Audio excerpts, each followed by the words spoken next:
Hello!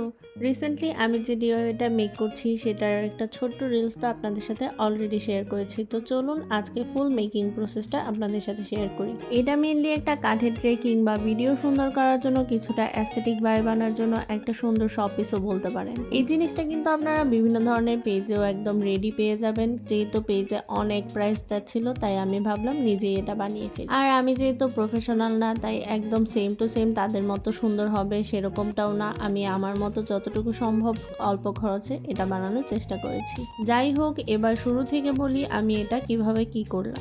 এই জিনিসটা মূলত কাঠের ট্রে হিসেবেই পরিচিত আর এটা বানানোও হয় কাঠ দিয়ে। যেহেতু আমার কাছে কাঠ নেই তাই আমি ভাবলাম কাঠের বদলে পিভিসি ইউজ করা যাক। আর এই পিভিসি গুলো কিন্তু আপনারা যে কোনো ধরনের স্টেশনারি দোকানগুলোতেই পেয়ে যাবেন।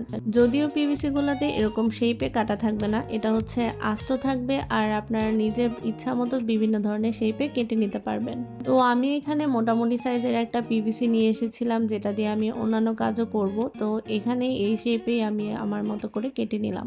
আর এখানে ফ্লোরাল প্রিন্টের যে পেপারটা দেখতে পাচ্ছেন এটাকে বলা হয় হচ্ছে ডেকো পেপার। যদিও এটা অ্যাকচুয়াল ডেকো পেপার না, অ্যাকচুয়াল ডেকো পেপারগুলো হয় হচ্ছে একদম পাতলা টিস্যু ধরনের।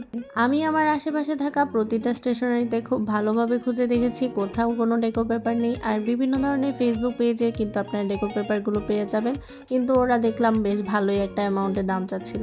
তো আমি বুদ্ধি করে এখানে একটা ফ্লোরাল প্রিন্ট ফেসবুক থেকে ডাউনলোড করে একটা প্রিন্ট করে নিয়েছি। সেম টু সেম ভিডিওতে দেখানো প্রসেসের মতোই আমি এখানে পিভিসির সাথে এই পেপারটা গ্লু দিয়ে অ্যাড করে নিয়েছি। পেপারটা অ্যাড করার পর আমি হচ্ছে এখানে ভিডিওতে দেখানো প্রসেসেই বার্নিশ ইউজ করেছিলাম। আর বার্নিশ ইউজ করলে এই জিনিসটা হচ্ছে গ্লসি ভাইব চলে আসে, প্লাস হচ্ছে এই জিনিসটা নষ্ট হয় না, আপনি এটা পানি দিয়েও ব্যবহার করতে পারবেন।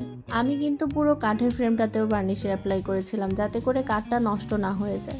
রঙগুলো আর বার্নিশটা ভালোভাবে শুকানোর পর আমি হচ্ছে এখানে কিছু মিরর অ্যাড করে নিয়েছিলাম। সবশেষে এই কাঠের ফ্রেমটাকে আরও একটু বেশি আই ক্যাচিং করার জন্য আমি এখানে হাইলাইটারও ইউজ করেছিলাম। তো এই ছিল আমার ফুল ডিআইওয়াই মেকিং প্রসেস। আপনাদের কাছে কেমন লেগেছে অবশ্যই কিন্তু কমেন্ট করে জানাবেন।